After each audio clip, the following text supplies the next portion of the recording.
Okay, so we're recording now, and I'm going to try to, as much as I can, to keep doing this again, just for people who end up having trouble logging in or whatever. Okay, so I got three things in mind for today. Three-part class. Part one, I want to talk about the episode in the section that you read for today, where we get the backstory about Candace's parents. Okay, this is sort of like, it's the deepest flashback into the past that we get from her. And it goes into a lot of detail about their experience leaving behind everything in China and coming to the United States and settling in Salt Lake. So I want to start with that. Then number two, I want to maybe back up a little bit or talk about something that's just a little broader, which is Bob. You know, I was ranting to you about how much I hated Bob, and like it's almost ruined the book for me. The first time I read it, I couldn't even finish the book. I had to set it aside and then come back to it. I'm glad I did, but like I want to talk about like what we learn about Bob, what sort of how Bob is functioning as the leader of this like little post-apocalyptic group that Candace ends up falling in with, and everything connected to that. That's part two. Part three, I'm going to break you up into pairs, and I'm going to ask you in your pairs to choose one other passage that is that we haven't talked about yet. Okay, so I've got two big things that I've identified that I want to talk about. One is that the episode about her parents, the other is the Bob question. But then like, obviously, like there's all kinds of other stuff that connects to things we've talked about, other stuff we haven't talked about. So what else is of concern to you? What else is interesting, or do you have questions about? So you can be thinking about that. I want you to talk about that in pairs, and then we'll hear some passages. Does that make sense? Any questions or any like preliminary stuff we need to deal with? Okay, so the chapter about Candace's parents is chapter 16, and it starts on 169, the beginning of the section you read for today. I think a good place to just jump in is the passage where they go to church, and what we hear about this is page 178 and 179. It's a really excellent passage in the book, I think. I think Ling Ma has done an amazing job like showing us this experience.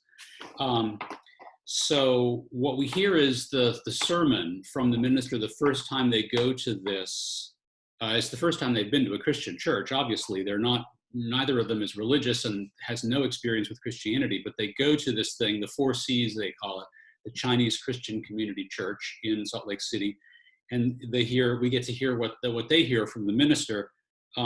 So at the bottom of 178, he says, this is his sermon, "The God we know is the God of second chances." He's building off of part of the story of Moses in the Old Testament. That's his text, and this is his interpretation and his discussion.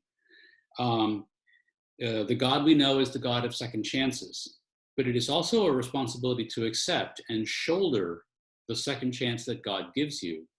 A second chance doesn't mean that you're in the clear. In many ways, it is the more difficult thing, because a second chance means that you have to try harder. You must rise to the challenge without the blind optimism of ignorance. And then it keeps, I'll skip down a little bit. You must understand, in immigrating to a new country, this is a second chance, and it comes with difficulty. Being here is not always easy. Too often it feels like we don't belong. Too often we may wonder whether we're just wandering aimlessly by living here. But it is a second chance. You must have faith. And this really moves the congregation, and it really moves Candace's parents, who end up just becoming deeply involved. This becomes the anchor of their lives, lives that had previously felt so unmoored and so aimless, just like the sermon says. So what did you think about, either about this, anything about this passage, or the way it connects to this whole episode? What's the story of the backstory of the parents? What's it doing in the book? How does it connect to the book? Why does it belong here? What did you think about it?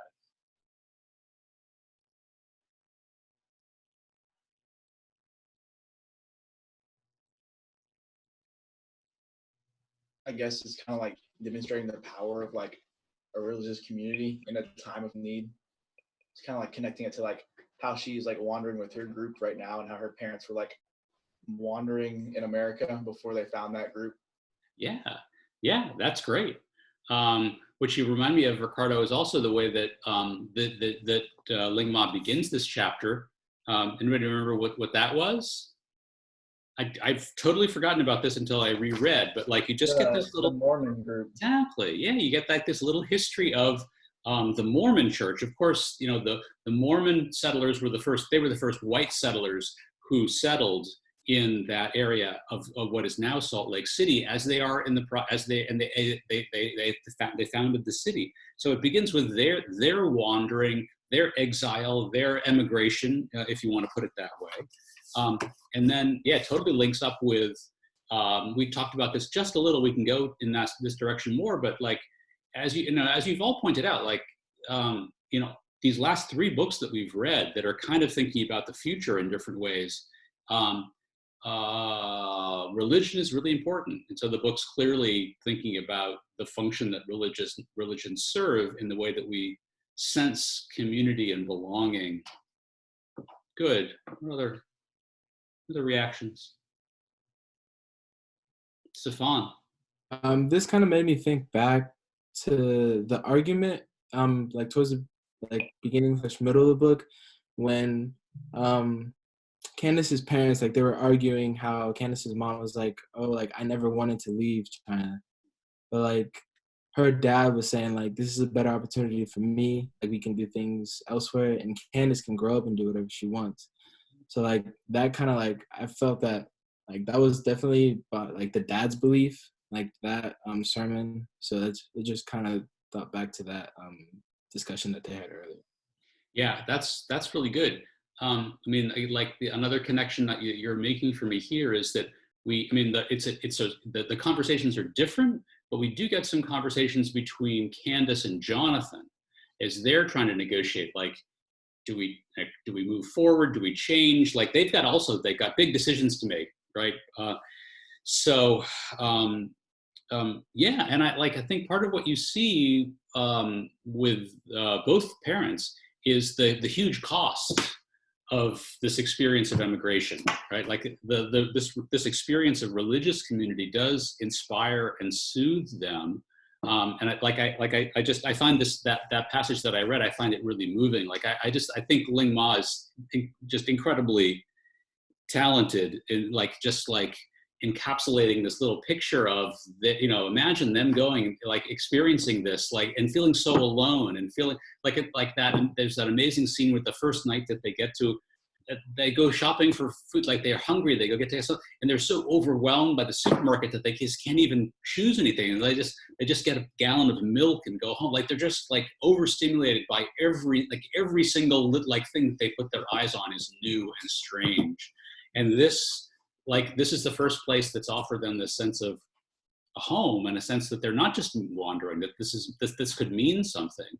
And so, it connects up with that desire that I think both of them had in different ways to build something different for Candace. Even though but again, like, one of the costs is they had to leave Candace behind, right? Like, she's raised by her grandmother, which brings its own kind of alienation. Like, she's not as close with the parents, especially with the mother after they come back.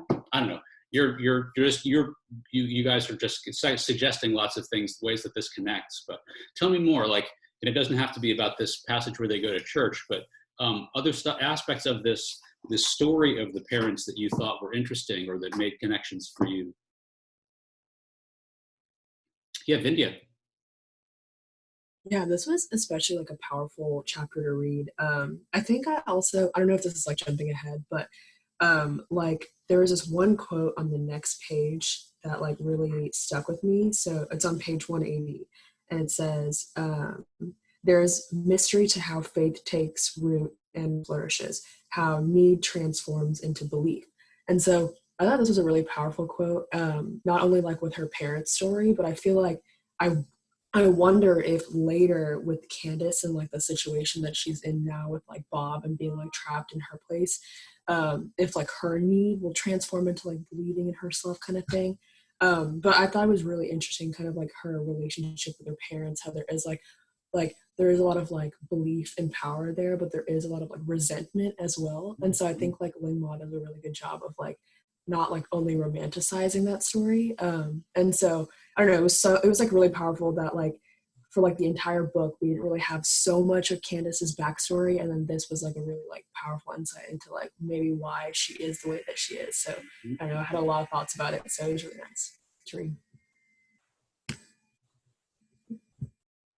Good. What does that bring up for you?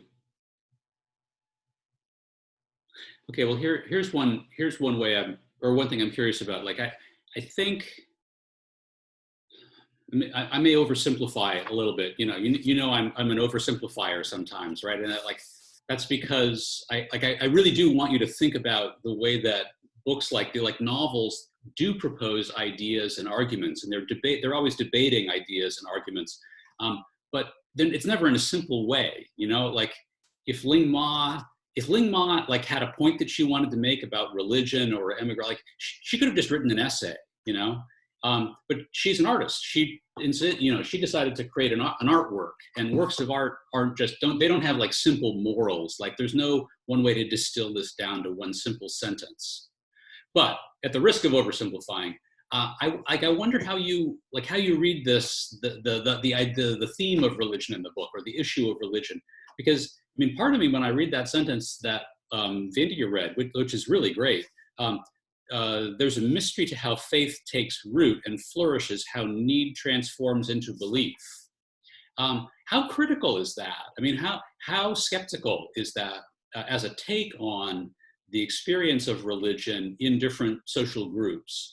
I mean, it seems to me, one way to read these passages where, like, this is the story of the conversion of of her parents to Christianity.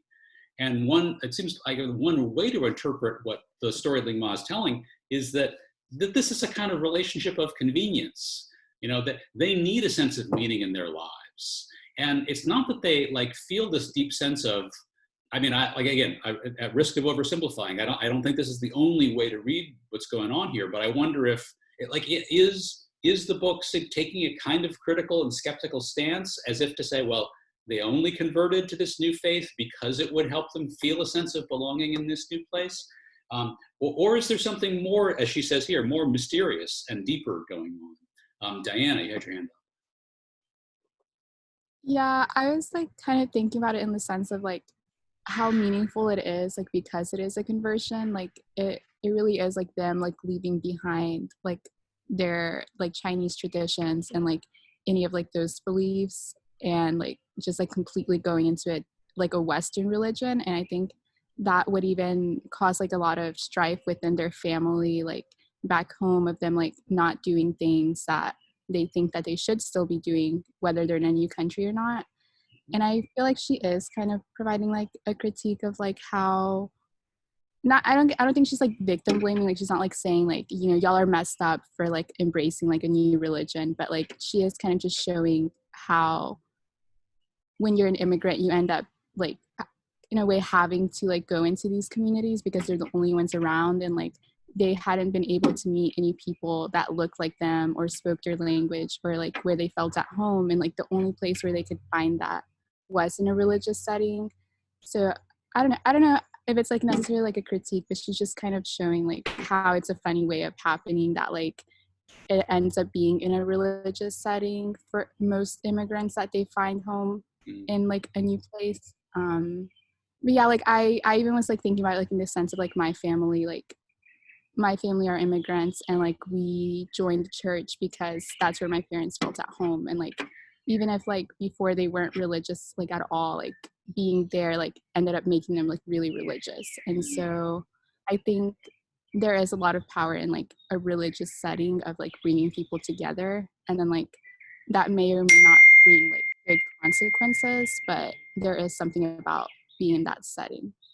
Yeah, I think maybe it's just like more evidence of the brilliance of this book, that it's really complicated and full. It's not a simplistic critique or celebration. I mean, in some ways like you could argue, like in some ways it comes across as almost like tragic that they're in a way assimilating to the culture that they move into, and in a way abandoning the sense of belonging that they left behind.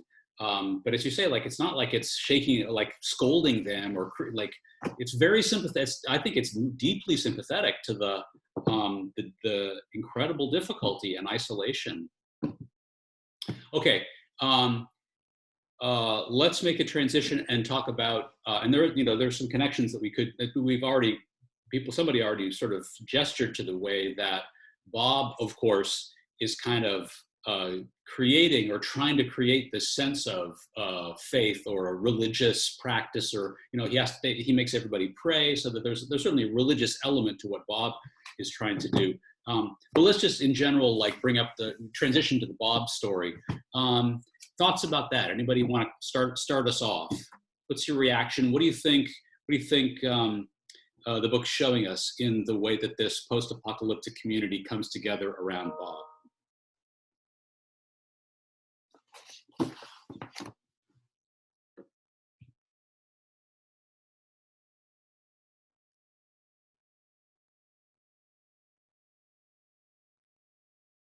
Okay, I'll give us a passage to just anchor this. Well, I don't know. There's lots we could look at. Let's go to 165. Well, it starts on 164. This is when they first arrive at the shopping mall. So, of course, they don't know it's a mall until they get there. Like Bob has called it the facility. And they're all like, okay, well, when we get to the facility, like things will be fine. And so they're all following him. And then, let's see, middle of 164, Candace says, as we walked on, it occurred to me that maybe the only reason we had come all the way out here was because Bob part owned this place. Did he think owning this place still mattered?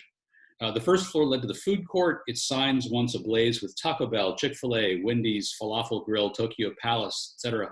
And then over at the bottom of 165, second to last paragraph, dibs, I call dibs, Genevieve yelled as soon as we got to the top. She indicated the J. Crew, a corner store at our right. In the store boasted blonde wood floorboards, etc. Then skipping down, Rachel went with the Gap with its white walls and beechwood floors. It reminded her of a beach house. Todd picked Abercrombie and Fitch. Adam went with the Apple store. Evan got Journeys. Bob selected Hot Topics. Okay, what's going on there?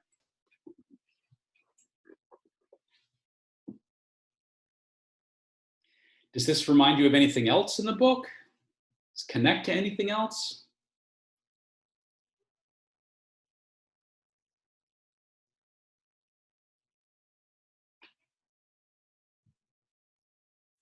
Is there any place else you can think of where like this question of like people kind of bonding with consumer brands or consumer goods like gets brought up? Ricardo? When she got her old phone back and she like kind of had those memories of like her with her old like iPhone. Yeah. That's kind of what it reminded me of.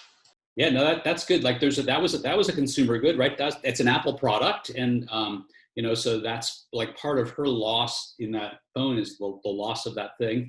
Diana. Yeah, and I feel like she brings it up a lot with like her parents, like in her family, like with her mom. She's You're breaking up, Diana. Her products and like how her family's always like sending back like consumer products to their family back home in China. I'm sorry, can you hear me? Yeah, go ahead now, you're back.